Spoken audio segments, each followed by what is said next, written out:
Assalamualaikum warahmatullahi wabarakatuh. Yang terhormat Bapak dan Ibu Kepala Sekolah, Bapak dan Ibu Wakil Kepala Sekolah, Bapak dan Ibu Guru. Berikut adalah informasi sekaitan dengan ekspos hasil penelitian finalis peserta Olimpiade Penelitian Siswa Indonesia Provinsi Banten tahun 2021 bidang fisika terapan dan rekayasa. Hasil penelitian para siswa yang diekspos yaitu hasil penelitian dengan judul-judul penelitian sebagai berikut. Pertama yaitu pemanfaatan Tamarindus indica mengurangi kekeruhan limbah cair pabrik tahu yang diteliti atau ditulis oleh Rifa Aulia dan Reza Maulidina Rapisah, siswa SMA Negeri 1 Rangkas Bitung. Yang kedua adalah evaluasi hasil perakitan dan simulasi kerja robot pembersih udara atau APKIRA dalam pemulihan kualitas udara yang ditulis atau diteliti oleh Muhammad Jaki Arkaan Hidayat dan Padia Sakira Mustaniroh, siswa SMA Negeri 2 Tangerang Selatan. Yang ketiga adalah masker ampas kelapa yang ramah lingkungan yang ditulis atau diteliti oleh Suci Arum Padilah Ribera dan Ratu Sipa, siswa SMA Negeri 15 Pandeglang. Yang keempat yaitu prototype Smart Dispenser menggunakan sensor suara berbasis Arduino Uno dan GPS untuk tunanetra yang ditulis atau diteliti oleh Jasmine Aulia Mumtaz dan Naswa Yunita Kusuma Nuraini, siswa SMA Plus Permata Insani Islamic School. Yang kelima yaitu pemanfaatan ekstrak limbah biji pepaya untuk menurunkan kadar gula yang ditulis atau diteliti oleh Anapatiah dan Wibi Damar Wicaksono, siswa SMA Negeri 3 Kota Serang. Yang keenam adalah efektivitas penggunaan gel ekstrak cocor bebek sebagai antiseptik alami yang ditulis atau diteliti oleh Farhan Mawaludin dan Sendang Ayu Kinanti, siswa SMA Negeri 1 Ciruas.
Jadi kami membuat alat filtrasi buat penjernihan limbah cair dari pabrik tahu di Kabupaten Lebak, karena di Kabupaten Lebak banyak pabrik tahu di pinggiran Sungai Ciujung yang membuang limbah cairnya tanpa melakukan filtrasi terlebih dahulu.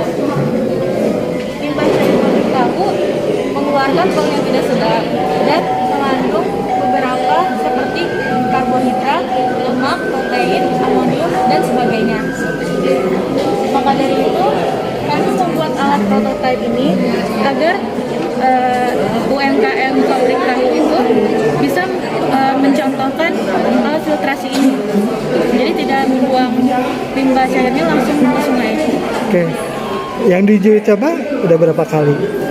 Ini ada contohnya, kita mencobakan 3. Yang pertama ada yang ini yang belum dikasih biji asam Jawa, ini 1 sendok dan ini yang 2 sendok. Jadi terlihat filtrasinya meningkatkan kekeruhan, mengurangi tingkat kekeruhan. Susunan isinya apa aja nih susunan isinya? Yang paling bawah ini ada kapas, terus habis itu ada arang aktif, lalu dikasih ijuk, terus ada batu zeolit, dikasih ijuk lagi, lalu batu kerikil. Oke, kalau fungsi tadi asam Jawa? asam jawa ini sebagai koagulan alami buat pengendapan partikel-partikel yang tidak bisa mengendap. Karena limbah cair pabrik tahu ini banyak partikel-partikel yang tidak bisa mengendap. Jadi kita mengaduk biji asam jawa dengan limbah cair selama 1 menit 30 detik. Lalu tunggu sampai mengendap. Saat itu kita baru melakukan filtrasi dan menunggu sampai airnya turun selama kurang lebih 4 menit. Semakin banyak biji asam jawa, maka semakin jernih juga hasilnya. Ya, terima kasih ya, Dek. Dia itu akan disedot keluar dengan kipas output dan dideteksi sensor yang tujuh untuk memberikan data apabila apakah udara itu sudah terjadi gravitatif atau belum. Untuk ini adalah tampilannya. Ini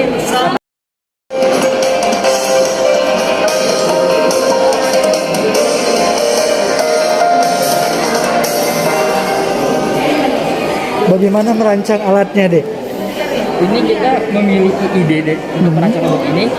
Jadi pada tahun 2020 itu Bloomberg mengeluarkan informasi dari ranking 10 besar terhadap kondisi negara dengan polusi udara terburuk. Nah, Jakarta menempati ranking kelima dengan kualitas udara yang terburuk itu. Maka dari itu kami berinisiatif membantu pemerintah dengan mengeluarkan inovasi terbaru dengan membuat robot Akira ini. Dengan diharapkan kualitas udara di Jakarta menjadi lebih stabil dan keluar dari ranking 10 dengan kondisi udara terburuk. Ya. Gimana alatnya dirancang? Pertama, kita merancang akrilik terlebih dahulu sebagai rumah sistem tersebut. Setelah merancang, kita siapkan semua komponen-komponen yang dibutuhkan seperti MV7, DHT11, driver motor, dan sebagainya. Setelah itu kita memasang dengan teliti karena harus berhati-hati sekali. Dengan salah memasang satu kabel, maka bisa korsleting listrik dan menyebabkan kebakaran. Oke. Ini alatnya ya? Kalau ini proyek ke depan kita Pak. Ada proyek ke depannya. Ya, ada 2 robot yang mau kita teliti lagi dan kemudian kita akan lombakan lagi. Gitu. Jadi untuk proyek yang sekarang kita Akira Ya, ini. Akira ini. Oke. Sudah berapa kali diuji cobakan? Ini sudah berkali-kali dengan berkali-kali itu kita bisa tahu konfigurasi sensor mana yang bagus dari baterai tersebut. Iya. Maka dari itu kita menggunakan MV7 karena dia lebih akurasi untuk mendapatkan hasil data yang terbaik. Oke, hasil terakhir seperti apa? Hasil terakhir waktu pas saya melakukan simulasi tersebut, kita menggunakan asap kendaraan bermotor yang mengandung karbon monoksida yang sangat tinggi. Dari situ kita memasukkan udara yang kotor tersebut ke sensor ke depan kipas input untuk dideteksi oleh sensor MV7 input. Setelah kita dilihat bahwasannya udara itu mengandung lebih banyak karbon monoksida yang sudah melebihi ambang batas tersebut. Maka dari itu kipas input secara otomatis menyala untuk menyedot udara-udara tersebut. Setelah disedot, maka terjadi rehabilitatif dengan menggunakan filter sabut kelapa dan karbon aktif. Setelah terjadi rehabilitatif tersebut, kipas output secara otomatis menyedot udara untuk keluar. Setelah disedot keluar, maka sensor MV7 output akan deteksi udara tersebut. Apakah udara tersebut sudah bersih atau belum. Nah, dari mana kita tahu hal itu tersebut? Kita tahu dari aplikasi D. Seperti ini tampilan aplikasi D. Ini adalah tampilannya. Ini udara sensor MV7 input dan ini hasil dari filter tadi, sensor output. Maka bisa dibilang ini 100% berhasil. Untuk lamanya, lama pembersihan udara tersebut rata-ratanya 15 detik untuk proses pembersihan udara. 15 detik. Ya, ini bisa dilihat Pak grafiknya. Ini saat dimulai didekatkan dengan karbon monoksida tersebut langsung lonjak cepat. Sebenarnya ini nggak nyampe 15 detik, tapi rata-rata dari seluruh simulasi rata-rata waktu untuk pembersihan udara tersebut 15 detik. 15 detik ya.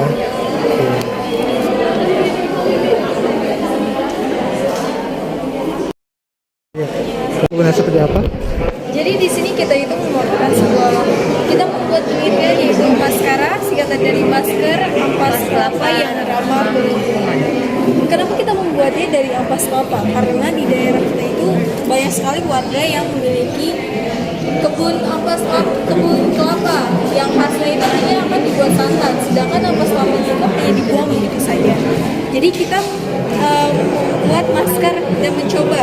Awalnya kita mencoba untuk membuat masker dari ampas kelapa ini dan ternyata berhasil.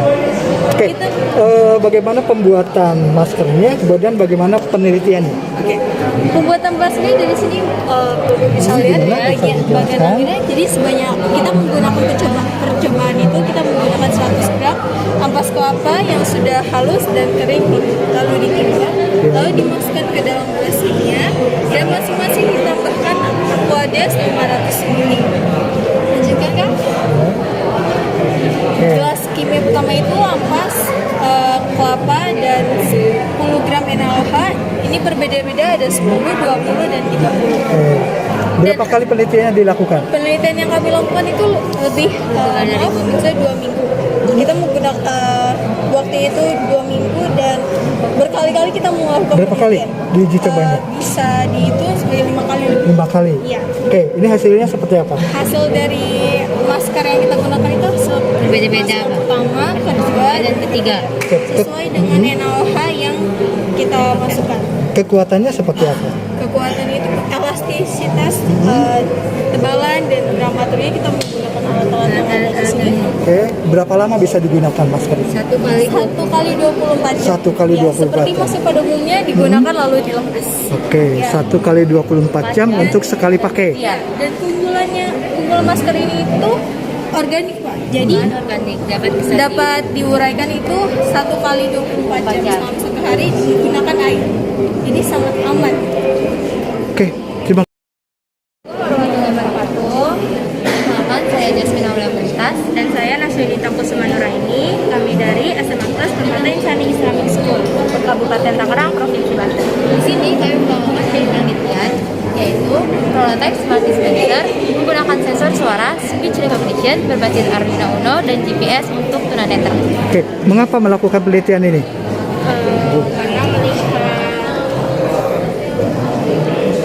Karena melihat waktu itu lagi pergi gitu, terus lihat orang tunanetra kok kayaknya kesusahan mencari tempat untuk cuci tangan gitu. Akhirnya saya beserta teman saya memiliki ide yaitu prototype smart dispenser menggunakan sensor suara. Kenapa menggunakan sensor suara? Karena hanya dengan menggunakan perintah suara, alat ini udah langsung bisa mengeluarkan cairan multifungsi yang kami buat. Kemudian sensor suaranya juga bisa mengarahkan ke dispensernya, jadi nanti saat perintah lewat HP nanti si buzzer akan bunyi karena tunanetra kan belum pas tangannya, dan saat tangannya udah pas setelah mendengar suara buzzer nanti dari sensor ultrasonik sensor tangan nanti air keluar. Bisa dicoba? Boleh. Misalnya ada nih, yang ininya. Ayo, coba.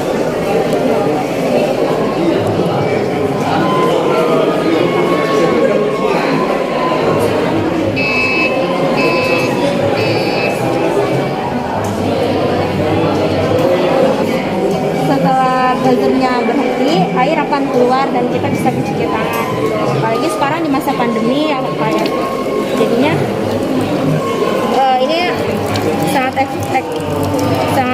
efektif gitu untuk penggunanya, karena tanpa menyentuh, karena lagi pandemi kan nggak boleh sentuh, jadi biar aman buat semuanya, jadinya Juga bisa diarahkan gitu teman. ya jadi nggak kesulitan lagi dalam mencari tempat cuci tangan. Dan juga ini bukan cuma buat cuci tangan, jadi di sini juga ada hand sanitizer, jadi kalau nggak bisa Misalnya malas cuci tangan, mau hand sanitizer aja juga bisa. Oke, makasih ya. Sama Pak.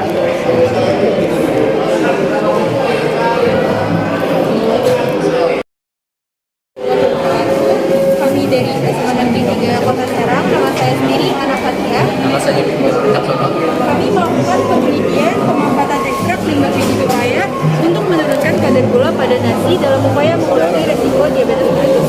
Kenapa sih kita melakukan penelitian ini? Karena angka diabetes di Indonesia itu sangat tinggi ya, penderitanya itu mencapai 10,3 juta.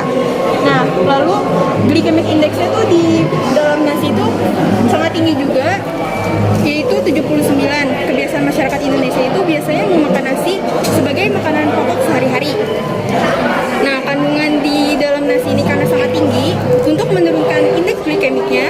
dapat menggunakan biji pepaya karena di dalamnya itu terkandung senyawa polifenol. Nah, jadi untuk langkah-langkahnya bisa seperti bisa kayak gini jadinya. Oke, bisa cerita gimana proses penelitiannya? Proses penelitiannya ini awalnya kita dari biji pepayanya itu sendiri diambil dengan menggunakan diekstrak menggunakan metode maserasi. Habis dimaserasi itu ekstraknya kita ambil lalu diuji coba dengan uji coba Benedict. Ya. Ini sampelnya.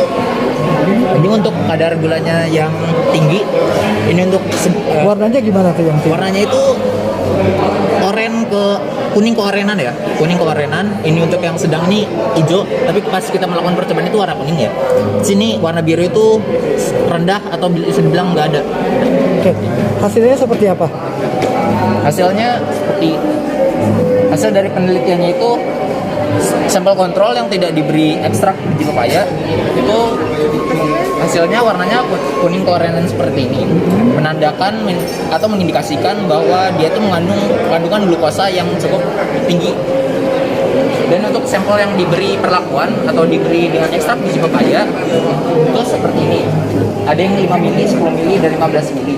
Dan warna setelah ditambahkan Benedict itu sendiri berubah menjadi kuning tua yang mengindikasikan bahwa kadar glukosanya rendah. Oke. Iya, terima kasih ya Dea ya. Ada yang mau disampaikan lagi? Oh iya, setelah itu hasilnya itu menjadi seperti ini Pak. Jadi tidak mengalami perubahan rasa dan juga warna Pak. Bisa dicoba Pak? Boleh Pak? Dicoba. Lain waktu ya. Oh iya deh Pak Pak. harus ke sebelah. Makasih, Pak. Ya, makasih ya. Terima kasih.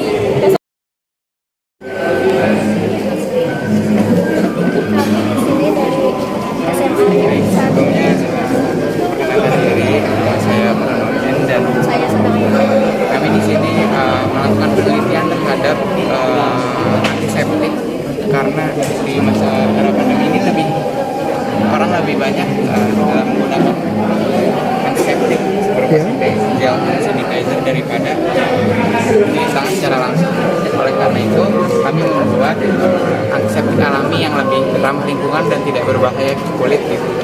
Kami membuatnya menggunakan ekstrak daun cucur bebek. Bagaimana prosesnya?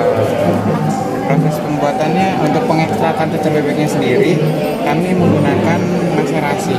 Kami melakukan maserasi untuk mengambil ekstrak pada daun cocor bebek dengan cara cocor bebek dikeringkan terlebih dahulu. Setelah itu cocor bebek ditambahkan etanol. Setelah kering dan sudah halus tambahkan etanol, lalu dimasukkan ke botol gelap. Oke, proses penelitiannya seperti apa? Untuk penelitiannya kami ada beberapa uji. Yang pertama itu Uji organoleptis, yang kedua uji homogenitas, yang ketiga uji pH, yang keempat uji daya sebar, uji daya lekat, uji antibakteri. Oke, hasilnya seperti apa? hasilnya ada di sini. Di sini ada yang non alkohol, Tulisannya alkohol, dan yang ini alkohol. Ini tanpa pewarna dan pewangi. Untuk menambah nilai jual, kami pun menambahkan pewarna dan pewangi Oke. agar bisa ini digunakan. warna hijau Ini dan sudah diuji coba berapa kali? sudah Sudah sekitar lebih dari 2 kali. 2 kali. Lebih dari 2 kali. Lebih dari 2 kali. Oke, makasih deh. Bapak dan Ibu, berikut adalah beberapa judul hasil penelitian, juara lomba Myers Kemenag, LKIR, LPIR, OPSI, dan KOPSI yang bisa menjadi inspirasi bagi Bapak dan Ibu pembimbing karya ilmiah atau penelitian atau KIR, atau bagi para peserta didik yang menyenangi penelitian atau mengikuti ekstrakurikuler penelitian atau karya ilmiah atau KIR. Judul tersebut sebagai berikut: alat pendeteksi madu palsu, produksi gas dari limbah rumah tangga dapat mengatasi beban ekonomi masyarakat kecil, alarm peringatan dini pencegahan kebakaran dengan pemanfaatan termostat, inovasi membran semi permeabel berbasis campuran selulosa asetat dari air kelapa dan keratin dari bulu ayam sebagai uji awal membran dializer. Identifikasi potensi material semikonduktor, tanah diatom, dan ekstrak daun mangrove jenis Rhizophora mucronate dari kawasan Pemogan Denpasar untuk aplikasi daya sensitif solar. Pemanfaatan limbah media tanah, jamur tiram untuk komposit berbasil miselium jantur linji. Pelapisan material anti korosi baja, karbon berbasis inhibitor alami, dan lempung bentonit dengan matrik epoksi resin dalam medium korosif. Pastor Vanilla Smart Detector, yaitu inovasi peningkatan mutu agrikultur Indonesia di era revolusi 4.0. Smartnus, alat monitoring keadaan pasien dan cairan infus berbasis IoT. Go Garbage, aplikasi Android jasa angkut sampah keliling sebagai upaya pengendalian sampah liar di Kota Sorong. Penggunaan komposit serat kombucha dan serat abaca dengan matrik resin sebagai bahan dasar pembuatan rompi anti peluru. Pelet limbah sagu termodifikasi, aplikasi pakan buatan pada usaha pembesaran ikan lele Dumbo. Edible film dengan mikroalga dan serasah daun mangrove berbasis plasticizer gliserol sebagai inovasi kemasan biodegradable. Tender spray, pengembangan produk tender spray ekstrak lamun sebagai zat aktif pada produk spray gel antimikroba. Aplikasi Microbial Konsorsium bakteri penghasil biosurfaktan dengan medium molase di lingkungan sumur minyak tua berkedalaman rendah Woncolo, Kabupaten Bojonegoro sebagai terobosan teknologi MEOR atau Microbial Enhanced Oil Recovery. Bapak dan Ibu yang terhormat, semoga informasi yang disampaikan bisa menginspirasi bagi Bapak dan Ibu, termasuk dapat menginspirasi para siswanya. Terima kasih atas perhatian Bapak dan Ibu. Mohon maaf bila ada salah dan keliru. Billahi taufiq wal hidayah. Wassalamualaikum warahmatullahi wabarakatuh.